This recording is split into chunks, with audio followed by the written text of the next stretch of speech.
Неге Таяу Шығыста әрдайым соғыс болады? 1917 жылы Таяу Шығыста қасындағы көмекшілерімен араб елдерін аралап жүрген генерал түйе бағып жүрген бір бәдәуиге кез болыпты. Оған саған бір ұсынысым бар. Егер де қабыл алсаң, саған $100 беремін депті. Бәдәуи, айта беріңіз дейді. Генерал бәдәуидің қасынан бір елі ажырамай жүрген итті нұсқап айтыпты. Қасыңдағы осы жалғыз итіңді сойып берсең, саған $100 қолма-қол төлеймін депті. Бәдәуи, құп болады дейді де ойланбастан жалғыз итін ұстап байлап, генералдың алдында сойып тастайды.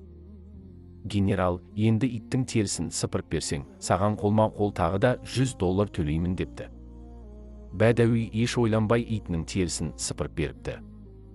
Генерал артынша тағы бір шартым бар, оны істесең, тағы қолма-қол $100 төлеймін депті. Бәдәуи, айта беріңіз депті. Генерал, енді анау итті бөлшектеп тастаңыз дейді. Бәдәуи еш кідірместен оның айтқанын істепті. Генерал осы кезде қалтасынан ақша шығарып, бәдәуиге келісім бойынша ақшасын төлейді. Өз жөніне бұрылып кетіп бара жатқанда бәдәуи артынан дауыстап, егер үстінен тағы $100 төлесеңіз, иттің етін түк қалдырмай жеп қоямын деп айтыпты. Генерал, енді босқа ақша шашудың қажеттілігі шамалы. Мен сіздің құндылықтарыңызға деген көзқарасыңызды білу үшін осындай амалға бардым. Қасыңнан бір елі ажырамай күні-түні сені және малыңды қорғап жүретін жалғыз итіңді болмаша ақшаға алданып, өлтіріп, терісін сыпырып, тіпті бөлшектеп тастадың. Енді оны ойланбай жей алатыныңды да біліп отырмын. Бірақ ол енді маған керек емес деп айтыпты да сол жерден кетіп қалыпты.